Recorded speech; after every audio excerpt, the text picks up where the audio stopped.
Bismillah. Assalamualaikum warahmatullahi wabarakatuh. Innal hamdalillah nahmaduhu wa nasta'inuhu wa nastaghfiruh wa na'udzu billahi min syururi anfusina wa min sayyiati a'malina. May yahdihillahu fala mudhillalah wa may yudlilhu fala hadiyalah. Asyhadu an la ilaha illallah wa asyhadu anna Muhammadan abduhu wa rasuluh alladzi la nabiyya wa rasula ba'da amma ba'd.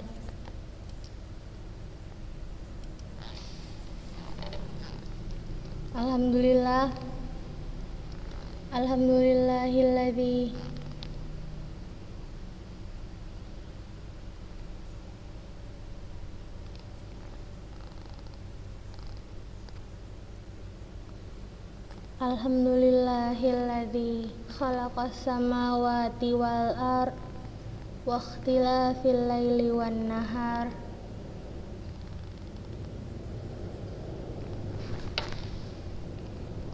Seperti biasa, sebelum kita mulai pelajarannya, absen ke WA Ustazah, nama, kemudian hadir.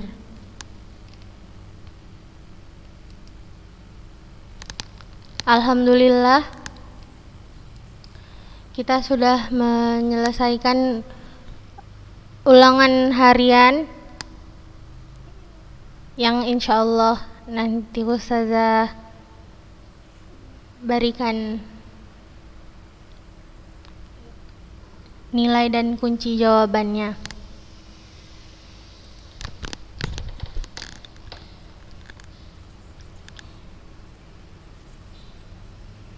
Sambil menunggu absen yang lain,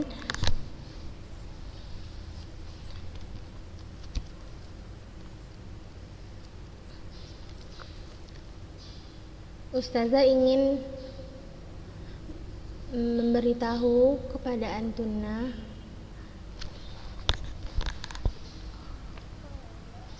soal yang kemarin, nomor 1, banyak yang sudah benar tetapi kurang sifat yang tidak memiliki lawannya. Kebanyakan Antuna menjawabnya hanya di sifat yang mempunyai lawan, sedangkan pertanyaannya di situ sifat-sifat apa yang dimiliki pada huruf yang 4 itu. Tetapi Antuna, sebagian Antuna hanya menjawabnya dengan sifat-sifat yang mempunyai lawan, misalnya syiddah, hanya seperti itu. Kita contohkan yang pertama, yang A, huruf sin. Ada banyak sifat-sifat huruf sin. Contoh yang sifat huruf yang mempunyai lawan, sin itu sifatnya hamas, kemudian dia rokhawah, kemudian dia istifal dan infitah. Antuna hanya menjawabnya sampai di situ. Seharusnya dia juga mempunyai sifat sofir. Dia juga mempunyai sifat apa lagi? Dia mempunyai sifat sofir, tapi ada sebagian dari Antuna yang tidak menjawab sofir. Sudah Ustazah kasih kelapangan waktu, sudah Ustazah suruh Antuna koreksi lagi jawabannya sebelum dikumpulkan ke Ustazah. Sudah Antuna kumpulkan pun masih Ustazah berikan kesempatan. Ustazah bilang nomor 1 belum lengkap Kak, ayo lengkapi lagi. Masih sudah kasih kesempatan seperti itu. Seharusnya Antuna pergunakan kesempatan itu sebaik-baiknya. Antuna baca lagi. Bukan hanya sifat yang mempunyai lawan saja. Kita harus baca sifat huruf yang tidak mempunyai lawan juga, karena itu juga termasuk sifat si huruf hijaiyah tersebut. Kemudian contoh yang kedua, misalnya huruf qaf. Kita lihat, dia mempunyai sifat jahar. Kemudian dia punya sifat rakhawah, syiddah. Kemudian dia isti'la.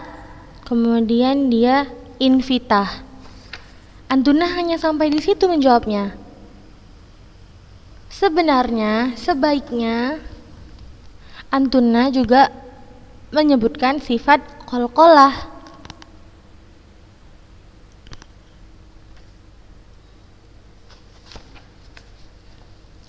Seperti itu. Jadi Ustazah mohon untuk ujian kita selanjutnya PTS Antuna baca benar-benar bukunya, catatannya itu Antuna baca betul-betul. Insya Allah Ustazah mengambil soal hanya dari buku. Untuk PTS ini Antuna baca bukunya itu benar-benar, Antuna pilah satu-satu, Antuna pahami satu-satu judulnya itu. Kalau jika Antuna masih ada yang kurang paham atau ada yang kata-kata Antuna tidak mengerti, Antuna boleh chat Ustazah atau telepon Ustazah boleh, agar nilai Antuna di PTS nanti memuaskan.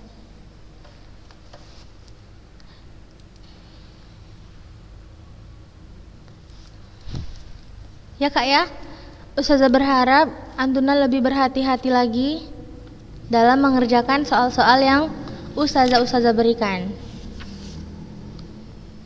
Soal yang nomor 2 itu benar semua insya Allah. Ada berapa hukum nun sukun dan tanwin? Itu insya Allah Antuna sudah benar semua. Ada berapa? Ada 5. Yang pertama izhar halqi, kemudian idgham bi gunnah, yang ketiga idgham bila gunnah, yang keempat iqlab, dan yang kelima ikhfa haqiqi. Kemudian soal nomor 3, berikan masing-masing contoh dari hukum nun sukun dan tanwin. Sudah Ustazah jelaskan. Berikan, ini Ustazah jelaskan. Berikan masing-masing 3 contoh dari hukum nun sukun dan tanwin. Berikan masing-masing 3 contoh dari setiap hurufnya, dari hukum nun sukun dan tanwin. Yang pertama izhar halqi, ada 6 hurufnya. Jadi Antuna berikan 3 contoh pada setiap huruf izhar halqi. Sudah Ustazah jelaskan seperti itu. Tetapi banyak dari Antuna yang hanya menuliskan 3 contoh dari izhar halqi.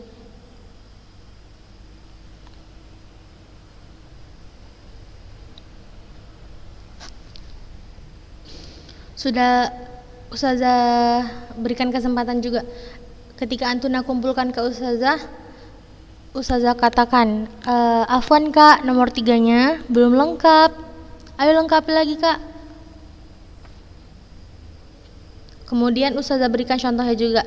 Seperti ini ya Kak cara menjawabnya.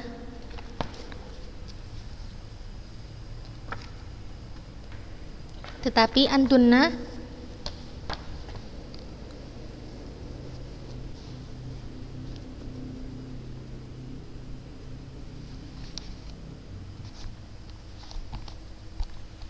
tidak juga mengumpulkan yang seperti Ustazah katakan. Antunna tetap memberikan 3 contoh dari hukum izhar halki tersebut. La ba'sa, ini ulangan pertama kita, la ba'sa. Insyaallah ulangan selanjutnya antunna sudah paham bagaimana cara mengerjakannya. Seperti yang Ustazah katakan tadi, jika ada yang tidak dipahami, jika ada yang sulit untuk dipahami pelajaran tajwid ini, tanya ke Ustazah, chat Ustazah, insyaallah akan Ustazah jelaskan. Fahimtun? Jawabnya fahimna ya Ustazah. Fahimtun artinya apa kalian faham? Kemudian antuna jawab fahimna ya Ustazah. Insyaallah kami paham ya Ustazah, insyaallah. Oke?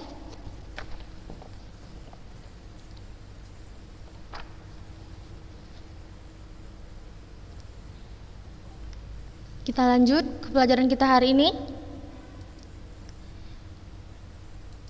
Di minggu lalu kita belajar tentang hukum nun sukun dan tanwin. Hukum nun sukun dan tanwin. Sekarang kita akan belajar tentang hukum mim sukun. Yang kemarin hukum nun sukun dan tanwin, hari ini hukum mim sukun. Hukum mim sukun ada 3.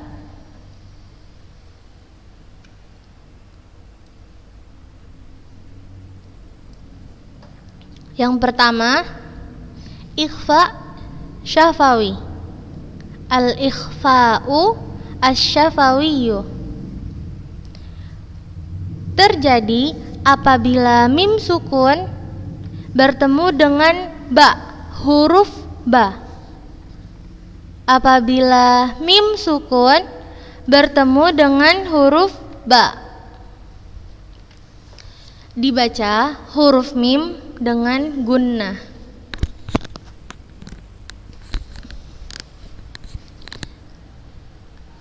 Baca sekali lagi. Ikhfa syafawi terjadi apabila mim sukun bertemu dengan huruf ba dan dibaca huruf mim dengan gunnah.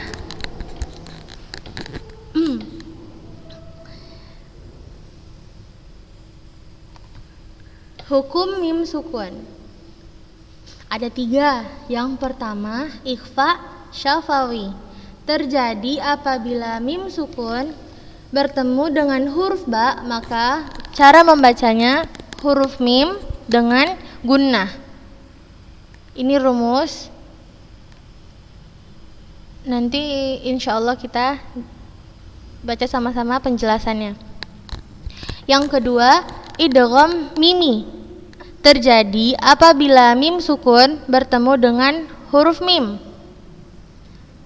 Terjadi apabila mim sukun bertemu dengan huruf mim, maka dibaca idgham atau dimasukkan dengan gunnah. Idgham mimi dibaca idgham dengan gunnah. Yang ketiga, izhar syafawi terjadi apabila mim sukun bertemu huruf hijaiyah selain ba atau mim, maka kita baca dengan jelas izhar. Jelas. Apabila mim sukun bertemu dengan huruf hijaiyah selain huruf ba atau mim, maka dibaca jelas. Ketika mim sukun bertemu dengan huruf ba, kita baca ikhfa syafawi. Ketika mim sukun bertemu dengan huruf mim, kita baca idgham mimi.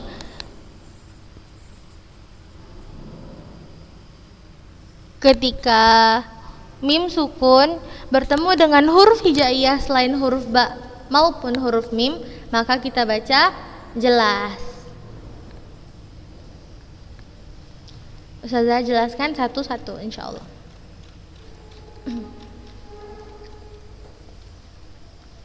Yang pertama, ikhfa syafawi. Apabila mim sukun bertemu dengan huruf ba, cara membacanya menggunakan huruf mim dengan tempo yang dipanjangkan. Menggunakan huruf mim dengan tempo yang dipanjangkan. Kita langsung masuk ke contohnya. Mim sukun bertemu dengan huruf ba. Di sini mim sukun, setelahnya huruf ba. Malahum bihi, menggunakan huruf mim. Malahum bihi, seperti itu. Inna rabbahum bihim asabnahum bidhunubihim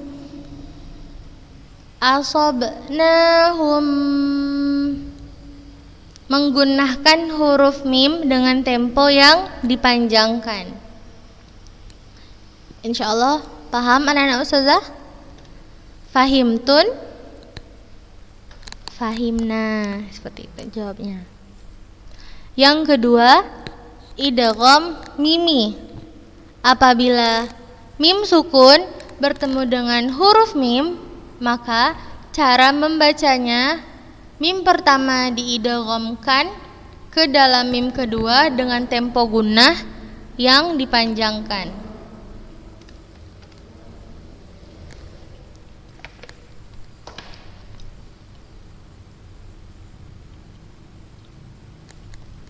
Ketika mim sukun bertemu dengan huruf mim, maka mim yang pertama dimasukkan ke mim yang kedua dengan tempo gunnah yang dipanjangkan.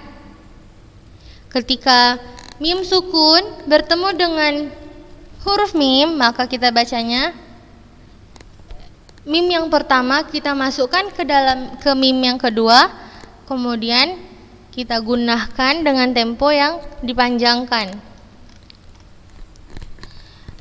Langsung ke contoh. Di sini mim sukun, kemudian setelahnya huruf mim.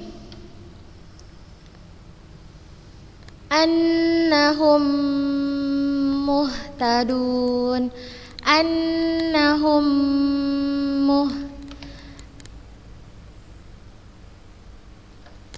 mim yang pertama diidghamkan ke mim yang kedua dengan tempo gunnah yang dipanjangkan. Annahum muhtadun, seperti itu.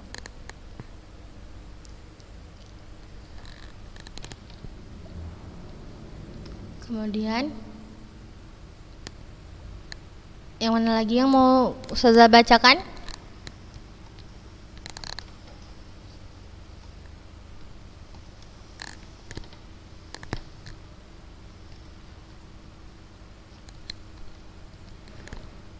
Ini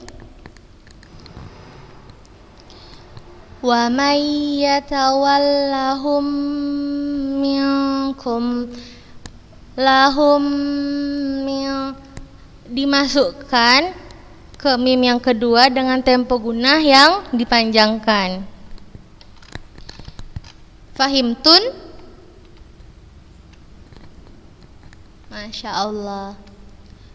Kemudian yang ketiga, izhar syafawi. Apabila mim sukun bertemu dengan huruf hijaiyah selain ba atau mim, maka cara membacanya jelas.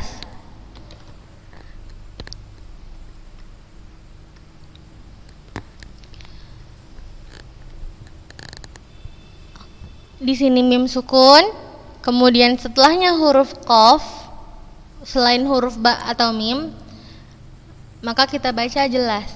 Lahum qulub.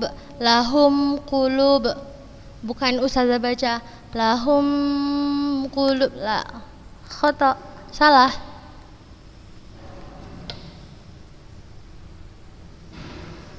Ini mim sukun, kemudian setelahnya huruf ain, maka kita baca jelas. Walahum adza,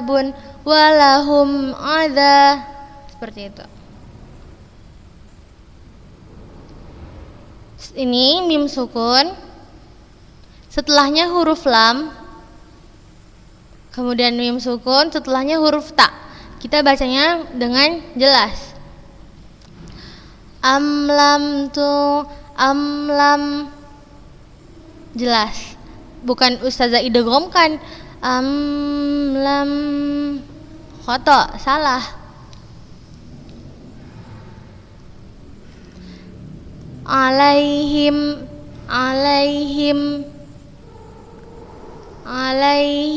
a'anzar. Ustazah baca mimnya dengan jelas. Alaihim a'anzar, seperti itu. Di sini huruf mim, setelahnya huruf ghain, kita baca mimnya dengan jelas. Absarihim ghishawat,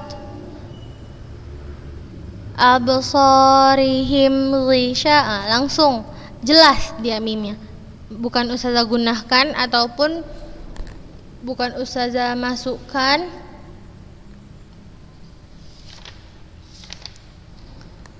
Kita bacanya dengan jelas.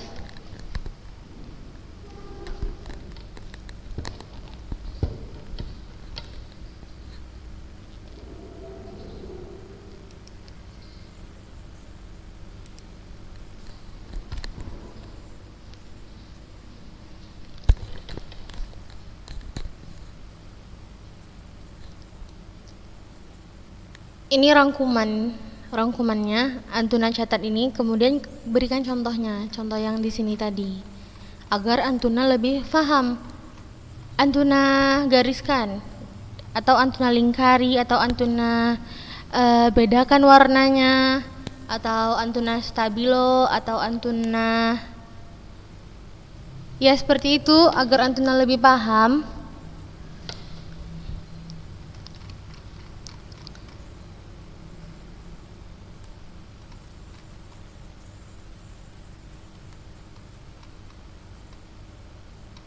Insya Allah mudah ya.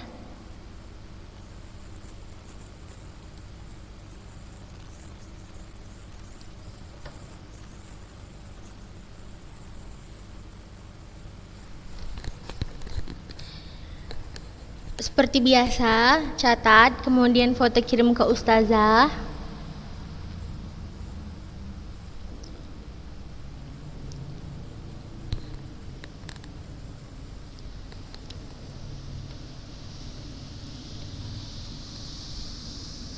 Ustazah mau Antuna ketika mengirim catatan ke ustazah di hari yang sama. Ustazah nggak batasin sampai jam berapa, tetapi di hari yang sama. Karena jika di hari yang berbeda, nilainya nggak sempurna. Ustazah tidak bisa memberikan nilai yang sempurna ketika Antuna mengirimkan catatannya di hari setelahnya. Paham anak-anak ustazah?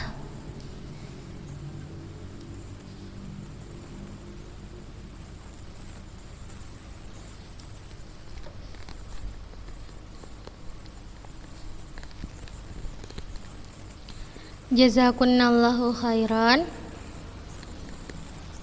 Bagi yang belum paham boleh tanya ke ustazah. Bagi yang sudah paham dicatat, kemudian difoto, kirim ke ustazah, diulang-ulangi lagi agar antuna mudah, gampang untuk menjawab soal ujian PTS nanti. Dibaca Kak, diamalkan.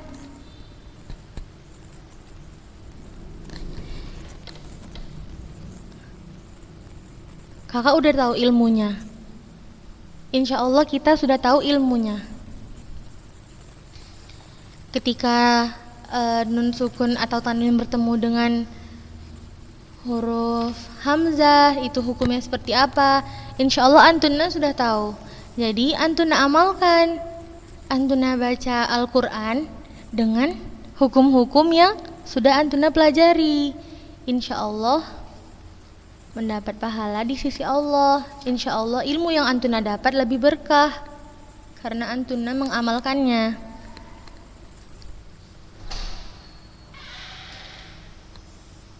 Jazakumullahu khairan. Baca doa kafaratul majlis. Subhanakallahumma wa bihamdika asyhadu an la ilaha illa anta astaghfiruka wa atubu ilaika. Assalamualaikum warahmatullahi wabarakatuh.